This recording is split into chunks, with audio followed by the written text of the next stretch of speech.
Aries! Welcome back sa ating Tagalog Reading Channel. Ako ay si Abby at isa akong intuitive reader. Sa ating mga current viewers and subscribers, marami pong salamat sa support sa ating channel. Sa mga new viewers, welcome po.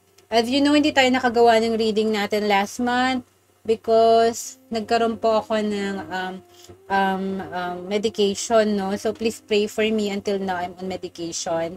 So, pinrioritize ko yung health issues ko. And at the same time, may tinapos kasi kong review and exam. And gladly naman nakapasa tayo doon. So, marami pong salamat sa mga hindi nag-unsubscribe, sa mga nag-antay po ng patient lead sa ating monthly readings. Okay? Okay, so ang gagawin natin ngayon, Aries, titingnan natin yung month of September nyo. Pagdating sa larangan ng pag-ibig muna. Then, sa susunod na reading natin na spread, titingnan naman natin yung sa buhay nyo pagdating sa career, finances, at general life situation. Okay? So, nilagay ko na yung disclaimer bago mag-umpisa yung reading natin, guys. Alright? So, Aries, kukuha tayo ng 5 baraha para sa inyong buhay pag-ibig, no? Ngayong buwan ng September 2023. Okay? I-shuffle lang uli natin ng mga baraha in front of the camera. 5 baraha, tapos i-clarify natin isa-isa yan, Aries. Okay? Okay. Pagdating sa larangan ng pag-ibig para sa ating collective Aries, ito ang inyong mga baraha. Okay? Hindi tayo kukuha ng mga lumilipad na cards, no? Kasi sa traditional approach, to keep the practice, no, sacred, kukuha tayo ng cards isa-isa and i-layout natin sila respectfully sa ating tarot table. Okay. Like ito, may lumipad na baraha, baka ito ang shadow ng love spread nyo. Message in a bottle. Okay? Pero hindi natin yung kukunin. So, you will receive an incoming message daw. We will see sa spread nyo later on. Okay? 4th card para sa ating collective Aries. And lastly, okay. Alright? So, let's start. Aries, ang una mong baraha, pagdating sa larangan ng pag-ibig, meron tayong to be fair. Okay, Libra energy here. May scale na hawak. So, maaari na doon sa situation mo with your person, no? Kahit ano pa yan, kung in a relationship, in marriage ka, or in a talking stage, or dating stage, no? Sa iyong person, you're connecting with, no? Or pinapalad mo tong reading na to for them, okay? Or about them, or your connection with them. Regardless pa kung ano yung situation mo, I think makukuha mo yung reward, sabihin natin reward, no, na deserve mo. Or may nagko-contemplate dito na ibigay sa'yo yung deserve mo. Okay? Maaaring in the past or in the most recent past na parang feeling mo hindi fair. Okay? Nagbibigay tayo kaysa sa nakakatanggap tayo ng energy, time, and attention dun sa person na yun. We give more, kumbaga. Okay? And, parang hindi balance yung give and take dito, no? But this time for September, I think isa sa inyo, ikaw, or it could be them, or parehas kayo na alam nyo na hindi naging fair, no? Yung other person mo sa'yo, merong mas mapagbigay, tapos yung isa tanggap lang ng tanggap, or medyo nagwi-withdraw ng emotion, tapos yung isa is willing to commit and to compromise. So, magkakaroon dito ng compromise, no? Or maybe a reconciliation kung nasa no contact kayo or hindi kayo nag-uusap ng person mo or nag-break kayo. Okay? So, I would say na magkakaroon ng balanse ang mga bagay-bagay. Energy, time, attention, and yung amount ng physical effort na binibigay natin sa isa't isa. Okay? Second card, here meron tayong round and round, no? So, yung situation mo nung person na to, paulit-ulit. Okay? Walang improvement. Stuck tayo, no? Parang we feel like walang progress, okay? Stuck in a rut, kumbaga, no, na walang movement, yun at yun ang iniikutan nyo nitong person mo, na parang nagsasawa na tayo, kasi kaya nga may to be fair dito, guys, no? So, maaari nga na yung situation mo, paulit-ulit na nangyayari, tapos wala naman talagang progress na ibinibigay or commitment, okay? Kumbaga walang level up, ganun lang, hanggang doon na lang ba tayo? Parang ganun yung energy mo. So, kailan naman makukuha yung, alam mo yun, yung love na deserve mo, yung attention na deserve mo from this person or vice versa, okay? No, yung third mo, Aries, no place like home. So, we will see, no, kung ano tong no place like home. May kinalaman to sa comfort zone or comfort level mo. Okay? You still feel na parang hindi ka pa rin, hinahanap mo yung person na makakapagdala sa'yo ng stability saka security. Kasi bahay to eh. Bahay, foundation, marriage, household situation, living in situation, domestic situation. Yun yata yung ultimate end goal natin dito, no? Yung to be fair mo, yun yung ninanais mo with this person. But I think na de-deprive or hino-hold back or wini-withdraw niya yung commitment na yon, okay? Hindi pa kayang ibigay. We'll see. Now, meron tayong transition between worlds, no? So, it could be mag-walk out ka dito sa situation na to, na stuck ka, na walang progress, round and round. And it could also be, there's a change. Okay, a change sa connection or sa dynamic mo. Dito sa round and round na to, finally magkakaroon ng progress. So, may pagdadaanan tayong transition here. You could be walking away or maybe may improvement. Okay, we will see. Now, final card here. All that glitters, so something that is, measurable, tangible. Okay, yun yung gusto natin dito. Kasi no place like home, like the Ten of Pentacles to. Instability, security, commitment. Okay, it could also be na parang we're not seeing things for the real value, okay? Hindi natin nakikita yung totoong value because medyo mas focus ang ating vision dun sa kung ano lang yung nakikita natin at the surface, no? Yung pang-external, the surface level. Pero tingnan natin yung value for what it is ng situation or ng connection, okay? Now, ika-clarify natin isa-isa tong mga to, okay? Clarify natin tong to be fair. Clarify natin tong to be fair, guys. Ano tong wanting to be fair or to reconcile with you? Okay, orphan, no? Yeah, so you were left out ng person na to, na let down ka, na disappoint ka, may regret, okay? Something na hindi mo in-expect na iiwan ka nitong person na to, okay? May nag-walk out, okay? Nag-walk out sila or nag-walk out ka. Okay, so feeling mo hindi naging fair yung treatment niya sa'yo. Okay? Yung ending nito recently is iniwan ka nga, no? Na-let down, na-disappoint, na-heartbreak ka dito. Pero, yun nga, feeling mo hindi naging fair. Or it could be na na-realize nila yung nangyari, yung what they did to you, and gusto nilang bumalik, no? Para maging patas, to correct their mistake, yung errors ng mga actions na ginawa nila. Or it could be them, okay, yung mga bad way. So, if there is a second chance, parang nararamdaman ko, isa sa inyo, kung sino man yung it could be both of you na nag-want ng second chance, okay? Another round, okay? To correct things, okay? To balance things, ganon. Etong round and round, no, bakit kayo parang, alam mo yun, paulit-ulit lang, wala namang progress, wala nangyayari between you and them, na nakaka-drain, nakakasawa na, what to expect, hindi mo alam, you're lost. So, may lumabas dito, co-create, no? Pero hindi natin, so it could be the shadow, no? Yun nga, yung wanting to come together na maging official kayo, boyfriend, girlfriend, or in a marriage, pero wala pa rin, no? It could be the shadow. Pero let's see, ano tong round and round? Tingnan natin, no, Aries. So, yung round and round, Aries, higher power, no? You know, subconsciously, no, kung itatap mo yung gut feeling mo, yung intuition mo, no, Aries, na aware ka naman dito sa situation na to eh. It could be, no, nagtaturn blind eye tayo. Nagtaturn blind eye tayo. It could also be parang, we're trying to push things pa rin. Pero alam naman natin yung end result na parang wala eh. Zero productivity, zero progress tayo sa connection na to with this person. We know that. Okay? So, para wag tayo maging in denial. We need to see, kasi may all that glitters. No? We need to see the situation, no? Kung ano talaga siya, for what it is.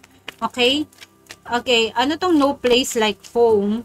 Kasi ang high priestess, no, higher power, no, divinely guided yung situation na to. There is a reason bakit wala pang progress. Maybe may timing din na involved with this na it's not yet the time doon sa whatever we desire. Okay? Leave it to the, fate, yung time na magkakaroon ka ng commitment or something more with the person.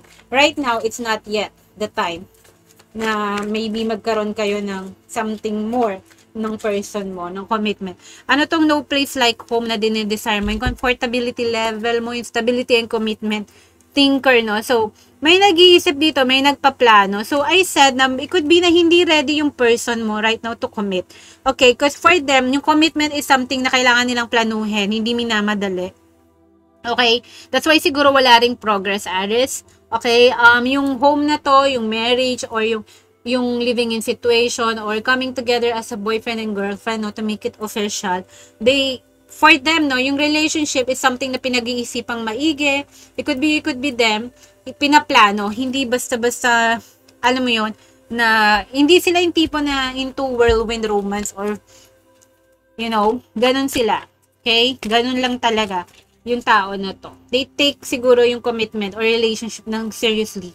Okay, that's it. So, parang they're taking their time. Ngayon, ano tong between worlds? Transition to, from gray to colored world. Oh, yeah. So, may transition. Lumabas na naman, guys, yung co-create. Okay, ito yung shadow kanina, no? So, may transition dito to build something, to come together. Like I said, may to be fair dito, may iniwanan, di ba? May iniwanan dito na tao. It could be you, it could be them. So, they're wanting to come back or reconcile this. Kasi walang progress nga, no? You know this. Pero parang hindi tayo nagle-let go. Stuck tayo dun sa matrix, no? Or dun sa puzzle na yun, no? Kung baga, nasa maze tayo. Takbo lang tayo ng takbo sa maze. Hindi pa tayo nakaka-get out, no? Parang maze runner and the tag. Okay? How to parang crack. Paano ba tayo makawala sa maze na yan? Or sa matrix na yan, okay? So, in person na to, pinag-iisipan yung commitment and relationship. Okay? Hindi sila masyadong nag-jump into it. Gusto nila maging sigurado. And may transition na mangyayari. It's a process. Okay? No, I'm not saying you should wait, pero do whatever you need to do lang at the present time. Yung mga importanteng bagay, focus yung energy mo sa ibang bagay. Okay? About yourself, to improve yourself, yung health mo, yung career mo. Okay? Maybe there are other things that need attention. So, nasa transition yung connection nyo to come together, okay? To co-create, this means to build something together, a home, your dreams, your aspiration with them, you're planning together, okay? So, nasa transition yun. It could be nasa horizon yun, kasi may thinker nga eh. Okay, they're thinking about this home. So, nagta-transition naman siya. Paano ko kaya, alam niyo yun, makikonnect kay Aries na gawin namin tong official, gawin namin to make it something more valuable, no? Like I said, tingnan mo to, not only like parang nagde-daydream tayo. So, think of this, ano ba yung hurdle? Yung mga challenges, bakit ba alam mo yun, aloof or detached emotionally ni person? Or ikaw, sa situation, are they ready ba? Or they're working ba sa money nila, sa finance, sa future, sa dreams nila? Okay? So, ayun nga yun, doon pumapasok yung all that glitters. It could also be na ang priority ngayon is money, career, pera, okay? Ayaw pa nilang tingnan yung deeper level doon sa connection. Okay? Yung deep talks, ayaw pa nila. Okay, maybe they want it to be casual lang, no? But it's in the horizon. I'm not recommending you to wait. Okay, ano tong all that glitters para sa ating Aries? Okay, kung iniwan ka nila in no contact, then hayaan mo muna, guys. So, may shadow dito, no? Building blocks. So, that's co-create. So, magkakaroon naman talaga ng clean slate to. Yung solid foundation is nawawala. Yun ang wala eh. Walang solid commitment, na ipundar, no? Kumbaga, wala kayong label right now, pwede rin ganon. Wala pa rin talaga kayong official na relationship. Parang, siguro you're dating, but he's not exclusive. Hindi siya nagbibigay ng sign na exclusive kayo or ganon. Wala talaga. Okay, so parang go with the flow, enjoy mo yung moment mo with them kung you're still in contact with them. Ngayon, ano tong all that glitters? Shadow yun eh, lumipad. So, sabi ko hindi ko kukunin, di ba? But still, it clarify yung co-create natin, yung building blocks na yon, na baka nag-end to kasi nga hindi pa solid yung na-establish mo with them. Okay? Ngayon, meron tayo a change in the wind. See? So, you see all that glitters, no? So, magbabago yung priority ng connection ng person mo. It could be na focus sila ngayon dun sa ibang areas ng buhay nila, ikaw rin. No? Pero magbabago yun. Maybe magkikita na nila na it's about time for me naman to focus sa connection na to see the value of this connection na. Okay? Baka kasi may ma-offer na ako this time sa person ko. Could be you, could be them. Okay, like I said. So, Aries, sana nag-resonate yung reading nyo for this month of September, no? Yung love reading nyo. Now, let's move on naman sa inyong, sa inyong career, general life, saka salapi, no? Pananalapi. Yun. Yung buhay pananalapi, finances nyo, no? Career at general life. Okay. So, kukuha ulit tayo ng 5 baraha, Aries. Walang reversal. Okay. At ika-clarify natin isa-isa ang inyong mga baraha. Pangalawa, sa buhay, pinansyal, karera, at general life nyo, Aries, sa buwan ng September. Okay.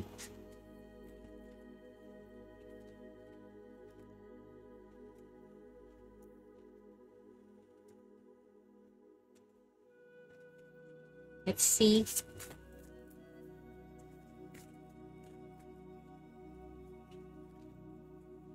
Okay.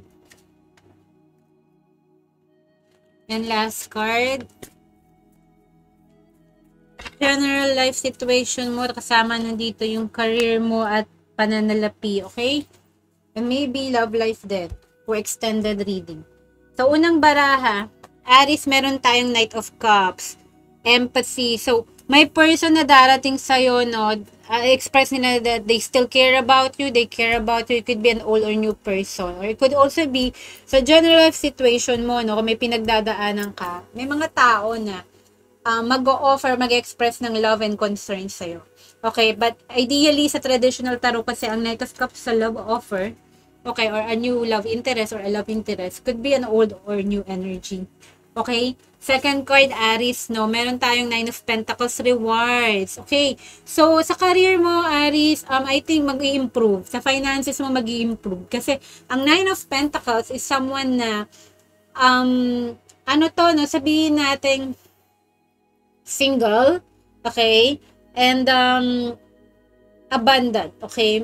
Sa pagkapera, at sa career mo, I think you will do well for the month of September. Okay, yung rewards, it could also be ma-promote ka, or may recognition ka matatanggap, or may success for the month of September sa mga endeavors mo. Okay? Now, third card here. But don't you worry, kasi yung may Knight of Cups na papasok eh. Since singlehood mo, ine-enjoy mo lang. And at the same time, why you attract yung mga success ngayon for September, no? Okay? Enjoying your singlehood, may papasok, makaka-attract ka ng love interest. 3 of Wands, patience. Okay, so there is something rin sa situation mo na nangangailangan ng patience mo. Okay, may inaantay ka na reward. It could also be, inaantay mo yung reward na yun. May in-invest ka into something sa business mo, sa career mo, or sa mga endeavors mo. Nag-aaral ka para mas mag-upskill ka, for example. So, nag-expect ka ng reward in return for your hard work. Ganon, di ba? Eh, pwede rin, ang inaantay mo dito is itong si Knight of Cups na to. Someone who will truly love you at magkikare talaga sa'yo ng totoo, yung busilak. So, ito kasi yung someone na genuine ng feelings sa'yo. Pwedeng yun. Could be yun. Either dun sa dalawang yun ang inaantay mo dito patiently. Okay, ngayon naman, curiosity paranormal. It could be someone stalking you. May nag-stalk sa'yo, may nag-observe sa'yo how you're doing in your life right now, Aries. Meron din na, it could be na ikaw ang curious, may inaaral kang mga situations. May nag-observe ka. Okay, it could be your an external energy to Aries na nakasurround sa'yo na ikaw ang binabantayan. It could be also may inaaral ka or may tinitingnan ka, may chine-check out ka na people or mga situation. Okay? So, yun. This is a special card dito sa Beautiful Creatures Tarot, itong paranormal, kasi wala yan sa traditional tarot. And final card, Aries, meron tayong, wow, One of Cups, fondness. So, meron kang Knight of Cups, no? Parang extended love reading to. And meron ka ring Ace of Cups. So, it's about time at meron kang Nine of Pentacles. Like I said, no, you cannot make this up, guys. Kasi sabi ko sa'yo, why i-enjoy mo muna yung sarili mo for the month of September, no? Yung fruit of labor mo, yung mga pinaghirapan mo, yung people around you na chine-cherish ka, doon ka muna mag-focus na yun yung Ace of Cups.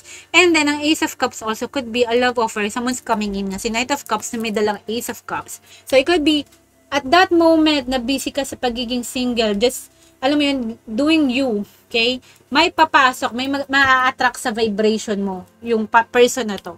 So, we will see naman kung new or old energy yan. Malalaman natin kasi, ika-clarify natin itong si Knight of Cups, okay? Let's clarify po itong si Knight of Cups. Let's see.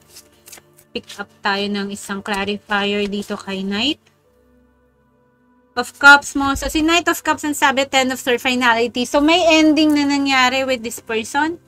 Ito yung one way to read this. Okay? Someone to na binigyan ka ng dagger, no? Ng multiple dagger sa dibdib mo, no? Hindi lang to heartbreak, no? Mas, alam mo yung heartbreak na pinagdaanan mo or may ending ka with this person, medyo ang sakit talaga, di ba? Dumaan tayo sa stress, anxiety, or parang may mental stress din. Sarang, hindi lang disappointment yung pinagdaanan mo with this person, pero I think may babalik. Okay? 10 of Swords someone na may ending ka okay? With this person, yun yung babalik. We just read the card, no? Kung ano yung message dito. Huwag niyong i-shoot ang messenger, okay? Hindi ako nandito para i-feed yung delusions nyo. We will just read the card, no? For what it is, that's, yun ang message okay? So, 9 of Pentacles, rewards. Ano to, guys? Single ka right now? Okay, yan ang 9 of Pentacles. And then, may Knight of Swords, idealism. Rewards and idealism, no? So, okay. Sinasabi dito, guys, if you're expecting something na, kung mag-expect tayo ng something na babalik sa atin, no? Na para reward, no? Okay? So, make sure na realistic yung ating mga expectations.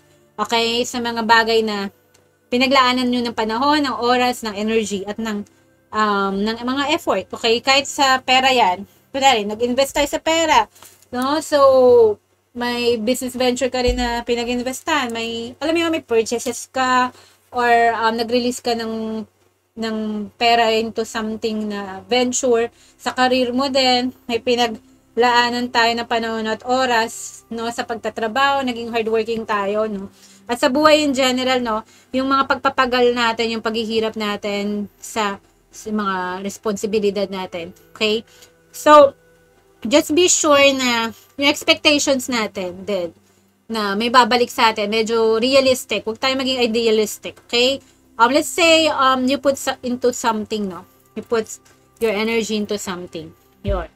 So, make sure then na yung right amount ng energy mo, yun din naman yung na-expect natin na right amount ng reward na babalik sa atin. Okay? Don't expect too much. Huwag din mag-expect ng less. Okay? Make sure na compensate yung pagod at hirap mo sa situation mo sa trabaho, kaya sa savings mo. Just balance it out. Okay? Stay grounded.